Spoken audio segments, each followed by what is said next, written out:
heading south of the Mason-Dixon. This is the Week in Review at the Abbeville Institute.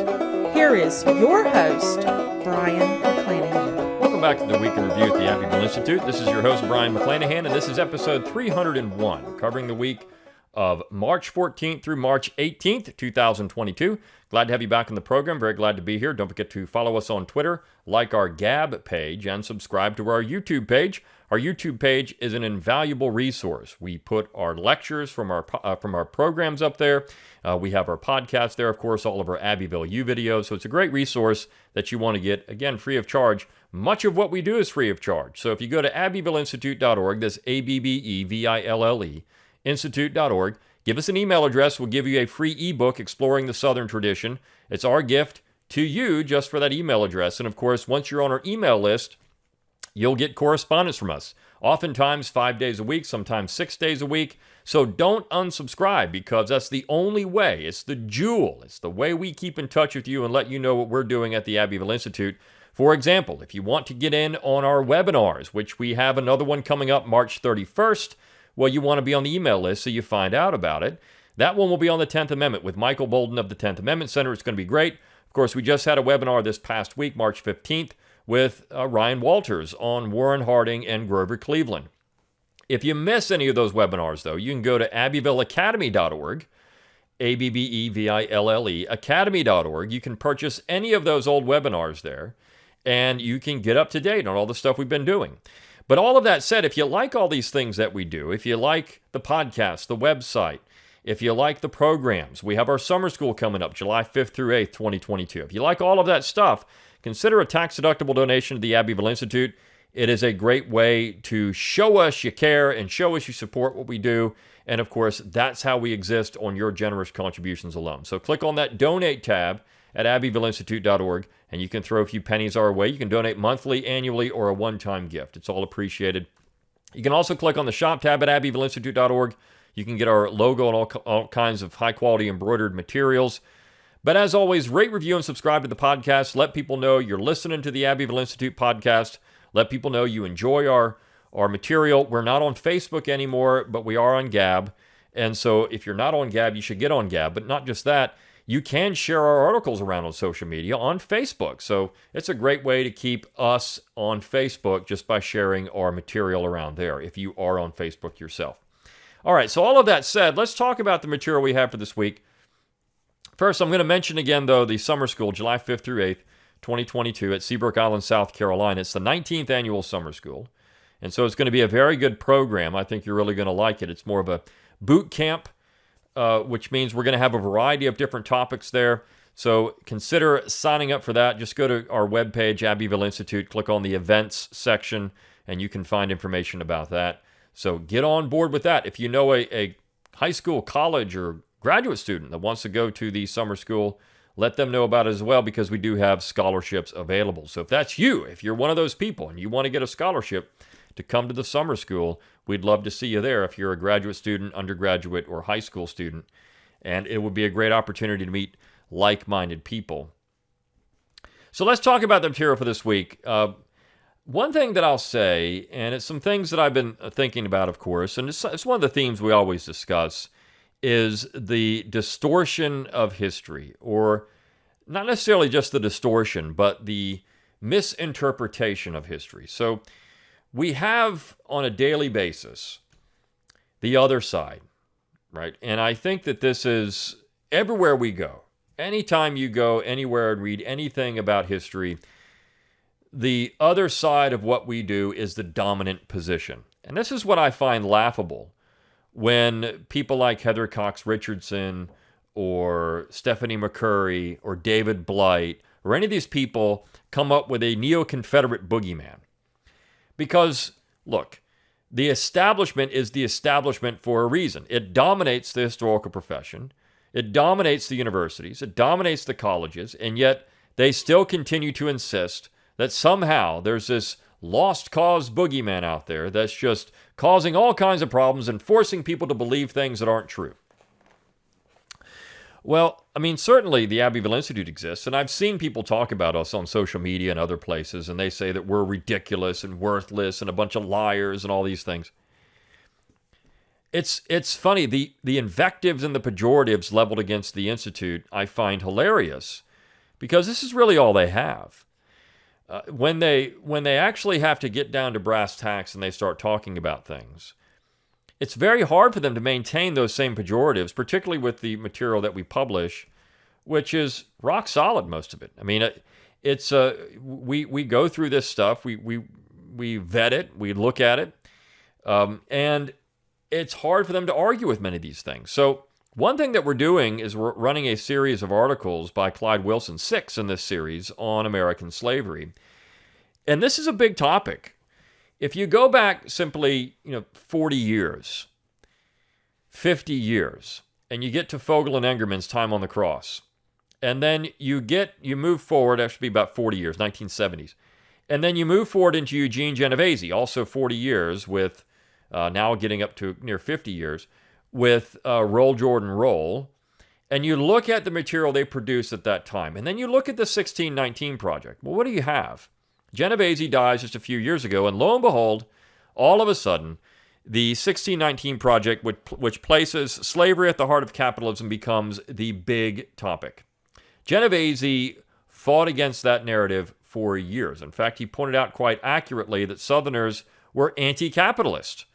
They didn't particularly care for capitalism. They were interested in markets, but not capitalism. Now, I understand that the argument is a little different, that the argument would be in line with the fact that this raw material is fueling the textile industry. There's no raw material, there's no textile industry. And of course, so that's capitalism. You get the rise of the manufacturing elites, and of course, because of these raw materials. But there's other things going on, of course, in the Industrial Revolution. Would Thad Stevens and his iron foundries, he's a capitalist, would he have been, is that based on slavery? I mean, so there's so many things out there. Markets are not capitalism, but this is where the new history of capitalism people go, and of course, it's in direct confrontation with Genovese's work on slavery. Now, on the other hand, Fogel and Engerman pointed out that slavery was actually a very efficient system, and I like this piece by Clyde this week, Lifetime Bondage, because he brings up some of these things. He says, look, slavery existed because it worked. And it worked, and it's not a promotion of slavery, but at the time, this is what people thought they needed to do to grow cash crops. We didn't have mechanization yet, so you needed a labor system, and this is what people relied on. Not just in the South, but all throughout the world. In fact, you had Puritans that were highly opposed to slavery in North America, yet owned or were part of plantation enterprises in other parts of the world, particularly the Caribbean. You also had a very interesting situation in many parts of the South. In fact, in the area where I live, the largest slaveholding plantation in this area was owned by an absentee corporation, essentially, out of New York. So it was an enterprise designed to make money. You can make a lot of money on slavery, using slave labor, particularly on sugar. That was the big one. In fact, near the eve of the war in 1860, the wealthiest people in the South were generally sugar producers, not cotton producers. When the war is over and so many people are producing cotton, the price tanks. But sugar was the big one. And that was going to be the area where I think you were going to see tremendous growth in the institution if it was going to take place down in Louisiana and areas that you could grow sugar. And that was a different kind of work than cotton. Of course, cotton production was a different kind of work than tobacco, and tobacco was different than rice, which was also different than cotton and sugar. So it depends on what you're talking about with slavery when you look at the institution and how people lived and worked and the conditions they lived and worked under. And what I find fascinating about Clyde's work, of course, he always points out the Northern hypocrisy in all of this. And I think that's the thing that we always need to stress. The first law for establishing slavery in North America was actually in Massachusetts. Every state on the eve of independence in 1776 was a slaveholding state. There was not one that wasn't. And it's only around the time of the Constitution, after John Adams helps write the Massachusetts Constitution, that you have Massachusetts abolish slavery, but not by the Constitution, but by a court order. There's a great resource out there entitled slavenorth.org. And what this individual has done is gone around and looked at all the northern states and talked about race relations in these states, when slavery ended, Jim Crow, other things. This is really important stuff because our understanding of the United States is so limited. It's focused on the boogeyman of the South, and yet we forget about the North and the complicity and the things that were going on in the North. And Clyde points this out. He said, look, Southerners didn't want slaves to run away, but where were they going to go? They're going to go north? Well, they weren't wanted there. Nobody wanted them around. John Randolph of Roanoke wanted to free his slaves when he died, and he couldn't. He had land in Ohio, and they wouldn't let him settle there. Right? So, I mean, this is a problem. You've got Abraham Lincoln in Illinois. There was some discussion in the 1820s, 18 teens, I should say, around 1818, I think it was, of introducing slavery in Illinois. Slavery would have become legal in the state. And Jefferson really said nothing about it. So there was a lot of complexity in these western states, even in New England, with the institution of slavery. New Jersey did not officially abolish slavery until the 13th Amendment. In fact, there were still a few slaves around New Jersey, even on the eve of the war. And places like Kentucky, even after the war was over, was still holding slave auctions in November of 1865 because slavery was still legal. It had not been abolished in any state unless the state did it at that point. The Emancipation Proclamation didn't abolish any state slavery. So it was only through state action. And so it was states like Delaware, New Jersey, and Kentucky were states that still had slavery until December of 1865. At least legally. And then, of course, you got the modern movement to say that slavery still exists because it allows for slavery in cases of punishment. And so that's another issue in and of itself. But I find all of these arguments fascinating, and it's a discussion that's very hard to have. And I've mentioned this before, but when I purchased an older copy of Time on the Cross, and there was some documents stuffed inside from a Liberty Fund conference in the 1990s, the individual who owned the book before me was shocked at how people were so emotional about this topic. And you have to bow your head and show some kind of reverence and hushed tones when you start talking about slavery. Why? It's an institution that none of us have had any control over or any role in. None of us. There's no one living today that's ever been a slave or owned a slave in the United States that would, I hope not anyways, that would have any role in antebellum American slavery, except for generations before us. So the discussion of slavery doesn't need to be something that's sensitive and pincushiony and all these things. We just need to talk about it. And I think talking about these things in a rational and non-emotional position, as Fogel and Engerman did. One of the things about Fogel and Engerman, they were criticized for being racist, and one of them is married to a black woman. And they go through great lengths in the book to say, we're not defending this institution at all. In fact, they were looking at it as a way of showing that slaves weren't lazy, as the impression was. They were valuable workers. They worked hard. They were very productive. They were good workers. And that was seen as a way to actually boost up the reputation of slaves in the South, because there was a position that slaves didn't do any work. And a lot of this was actually crafted when the war was over, when people like Harriet Beecher Stowe went down to Florida and bought a plantation and said the former slaves down there are lazy and won't work. They didn't work like the Protestant work ethic there in New England, I guess. And so they didn't think that they were hard workers or worthwhile, and so they abandoned the enterprise and went back to New England.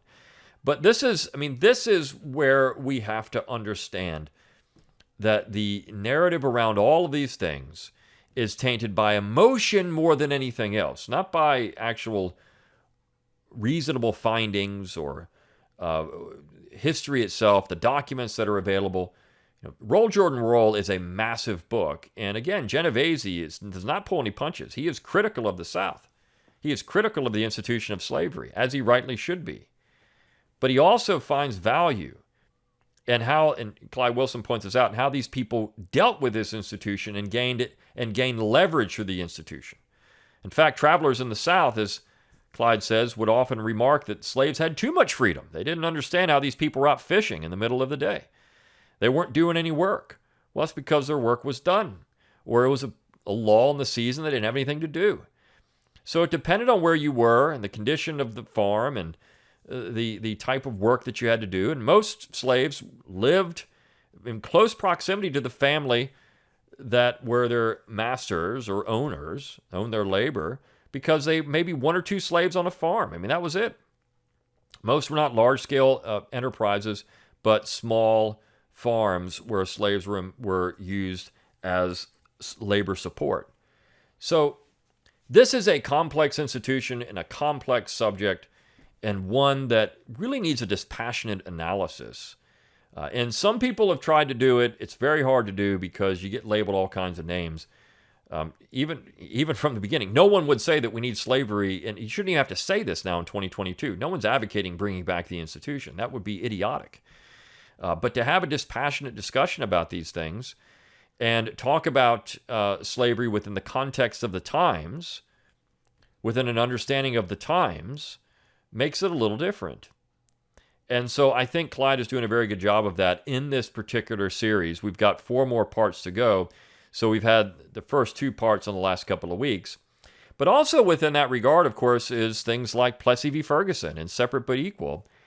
And John Marcourt, we had several pieces this week from some of our great scholars. And John Marcourt, one of our resident scholars in Japan. Hope he's all right, by the way. They had a bad earthquake there, and hope he made it through all right with that in Japan. He listens to the show, so if he's doing okay, he'll probably shoot me an email. But he wrote a wonderful piece this week on Plessy v. Ferguson, and he points out how Jim Crow was actually invented in New England. The whole system of racial segregation was invented in New England. Now, again, if you look at establishment narratives on even stupidity on social media and other things, you wouldn't get that narrative. You would think that it's all invented in the South, that the South is responsible entirely for racial segregation. But as he points out, no, that wasn't the case. It was actually rail cars in New England that were the first to be segregated by race. Not by class, but by race. And there are countless newspaper stories and other things. I read one where a Southerner was on a car in Connecticut and had brought a slave with her, ostensibly. It was the 1850s. And was told that if you want to be on this car, it was a nanny. If you want to be on the car, you got to go sit with the Jim Crow car, they called it. It was actually, they used the term Jim Crow. This was in the 1850s in New England. For all of his problems, C. Vann Woodward actually pointed this out. The strange career of Jim Crow, where Jim Crow is a northern institution, yet it's only attached to the South. That's it. And part of that is because, of course, the legacy of the war and because of the media attention that the South saw when the war was over. And the North had this treasury of virtue, so to speak, but it's really counterfeit virtue. It's not real. But they had this treasury of virtue that they could use as a hammer against the South, all these evil Southerners who were just bad people. And look what they're doing. They're passing these black codes, which, of course, were modeled after Northern laws. They're passing vagrancy laws, which were modeled after Northern laws. They're passing Jim Crow laws, which were modeled after Northern laws. What Woodward says is that, we can talk about how these things were bad, but the North should never lecture the South with a sense of moral righteousness because they have no room to speak. Where were massive race riots in the 1970s? In Boston, as they try to integrate the schools there. Soiling Old Glory is one of my favorite photos because it really shows Boston Northern hypocrisy. Here you got a black guy being bashed with a U.S. flag. It's one of those photos, those iconic photos, that shows you how bad these people actually were when it comes to these issues and how hypocritical they all were for criticizing the South. Again, one of my favorite stories from Sam Ervin, when he is being lambasted by Robert Kennedy. And Robert Kennedy is ripping off statistics about poor education in the South for black Southerners and how the illiteracy rate is very high. Ervin comes back with, here's your rates of illiteracy in Massachusetts. Here's what you have with these kind of things. Now, I'm not going to insinuate that Massachusetts is racist towards white people, but look at these rates. And it's very, very funny because he's basically just throwing it back in Robert Kennedy's face that you can't just be a hypocrite. And that's what they were doing. I mean, again, it's the political move because they understood that doing this would gain them political points. It's why it's almost always done. And the same thing with Plessy v. Ferguson and how this is often viewed. But the Supreme Court, as Jack points out, And this is a bunch of Republicans on the Supreme Court. It's not all Democrats. It's a bunch of Republicans who made this decision. The only one who dissented was Justice Harlan, and he was from Kentucky. He's actually a Southerner who dissented in the Plessy v. Ferguson case. You can't make this up, right? So supposedly the South being this land of evil racists who just did all kinds of... But the only guy that dissented from the decision in Plessy v. Ferguson, which codified, said segregation is fine at the state level as long as you provide equal accommodations, was a Southerner. A Southerner who was a slave owner at one time. And he was a Unionist during the war, but was a slave owner. So history has all of these complexities. Another thing we find interesting, of course, is this situation with Abraham Lincoln and his relationship to Karl Marx. Now, Lincoln and Marx were not good buddies, but Karl Marx was a newspaper reporter in the United States during the war, and he did have nice things to say about Lincoln and the Union. And of course, there were a lot of Marxists in the United States in the 1860s. A lot of them ended up here in the 1840s, 1848 revolutions, which were predated the Communist Manifesto or when it really took off in Europe, but were certainly communist-style or socialist-style revolutions against conservative order, primarily in Germany, but they took place in other parts as well. But France, Paris, there was a revolution of 1848, which toppled the monarchy again. And so you have these revolutions taking place in Germany. Well, as the Germans crack down on this stuff, a lot of these people end up here in the New World, in the United States, right? This is where they end up. They end up over here, right? So I say the New World, but in the United States. And instead of the Old World, they end up in the New World. And in this New World, in this United States, this leftist, progressive United States, which they find a home with the reformers in the United States. And one of these things that's really interesting, one of the biographies written about John Brown, very laudatory biography of John Brown, was written by a son of one of these 48ers.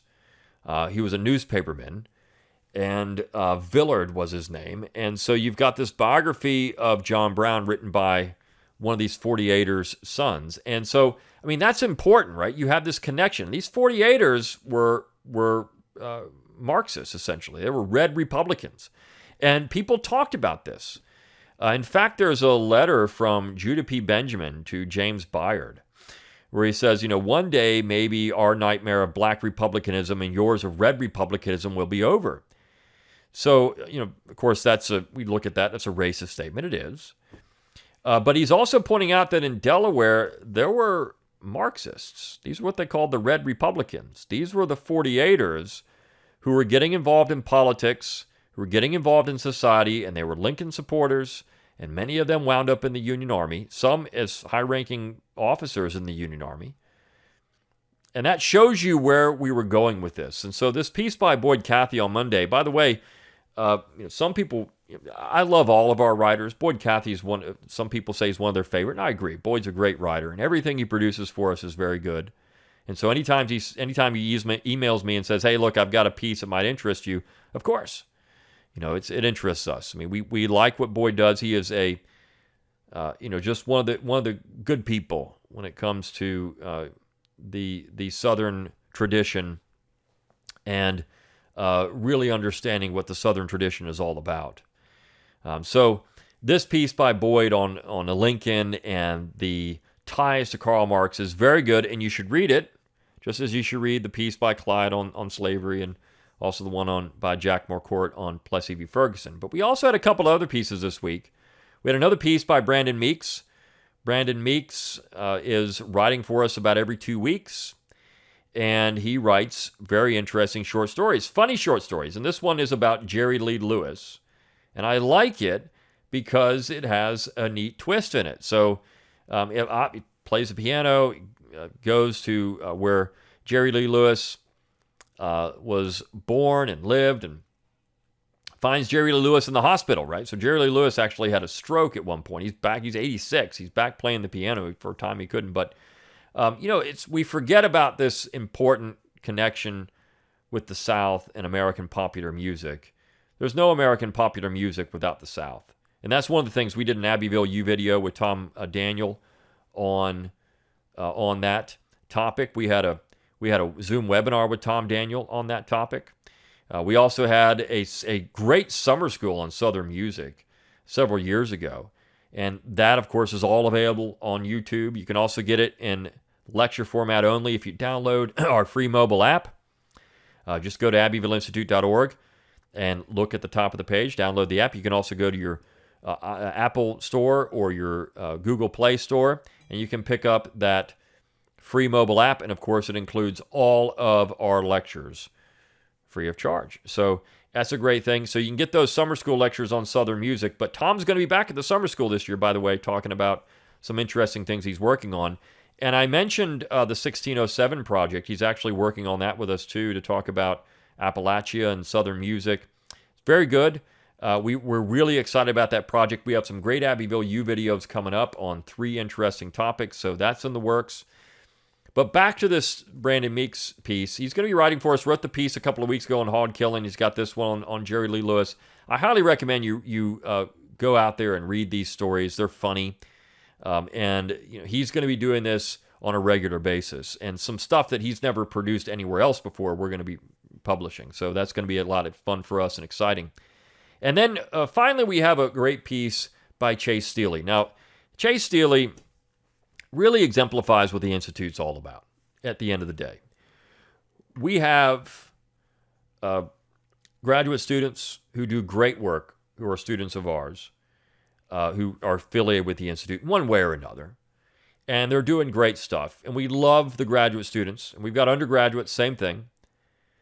But one of the things I wanted to do 8 years ago, when I started working with the Institute more closely, was reach out to a more popular audience in a lot of ways.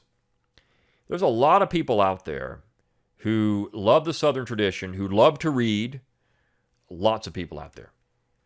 And they find us and they think, wow, I found a home. I didn't know these people existed. I thought I was the only one.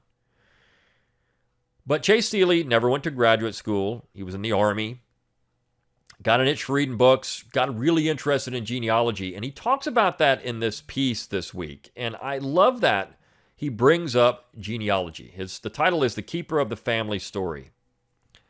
You see, storytelling is so vital to the Southern tradition. Storytelling is vital to any tradition.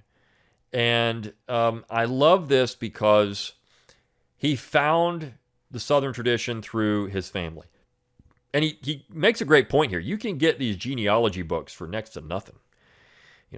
Stories of family in different places. And he finds stuff in them that's interesting.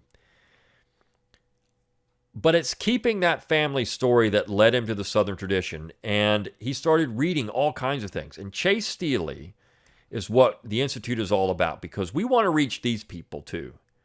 People that are the non-academic historians. People that are the non-academic philosophers, people that are the non-academic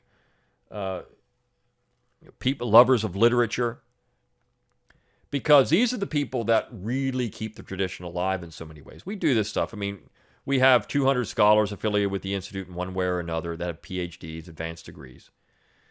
But having the people like Chase Steele, who go out there and just really like to read, and they love the South, and there's lots of people listening to this podcast that are the exact same way. Lots of people reading the website, they're exact same. I mean, we love you. We love reaching you because you're the people that are going to tell the stories to your children and grandchildren, and you're really going to keep that family story alive.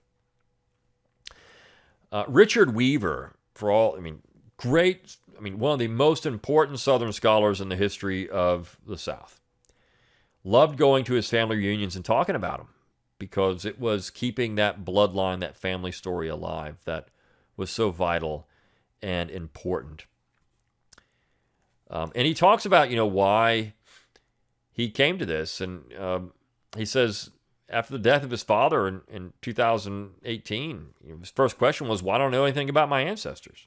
And a lot of people find that. They come across, they're told the South is backwards and wrong and a bunch of hicks and hillbillies and hayseeds, and they're just told to laugh at it. Even from the South, you're just told to laugh at these things.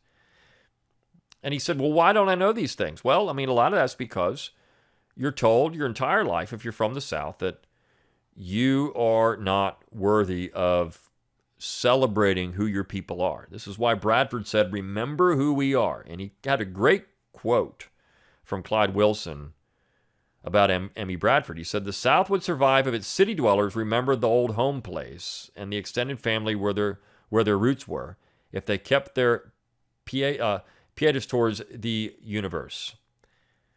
So if they kept their pietas toward the universe, if they remembered the old home place. And so this is why he said he's a keeper of the family story. I love this. It's a great little story, and he talks about, what he found with his family and who these people are. And he concludes by saying, I'm closing in on 4 years since my father's death. I've learned much about the family he loved and a smidgen about where they called home. The surface only reveals a few faint scratches. I plan on keep traveling to their other worlds. It's the only way I know how to stay planted in this one. Our southern prophets have reminded us to never disconnect the people from the land, which recalls the poem A Land Without Ruins by Abram Ryan, the poet-priest of the South. And so he concludes the piece with a great poem, and I'm going to finish up this podcast by reading that poem. It's very good. A land without ruins is a land without memories. A land without memories is a land without history. A land that wears a laurel crown may be fair to see, but twine a few scad cypress leaves around the brow of any land, and be that land barren, beautyless and bleak, it becomes lovely in its consecrated current of sorrow, and it wins the sympathy of the heart and of history. Crowns of roses fade, crowns of thorns endure. Calvaries and crucifixions take deepest hold of humanity. The triumphs of might are transient. They pass and are forgotten. The sufferings of right are graven deepest on the chronicle of nations. I love that line. I'm just going to pause there. The sufferings of right. It's the bad stuff that you remember, and it makes you harder. Sam Irving used to talk about that. He said it's defeat that shakes the glory out. It's why the South is what it is, because of defeat. So Ryan continues, yes, give me the land where the ruins are spread, and the living tread light on the hearts of the dead. Yes, give me a land that is blessed by the dust, and bright with the deeds of downtrodden just. Yes, give me the land where the battle's red blast has flashed the future, the fame of the past. Yes, give me the land that hath legends and lays that tell of the memories of long vanished days. Yes, give me a land that hath story and song, enshrine the strife of the right and the wrong. Yes, give me a land with a grave in each spot, and names in the graves that shall not be forgot. Yes, give me the land of the wreck and the tomb. There is grandeur in graves, there is glory in gloom. For out of the gloom future brightness is born, as after the night comes the sunrise of morn.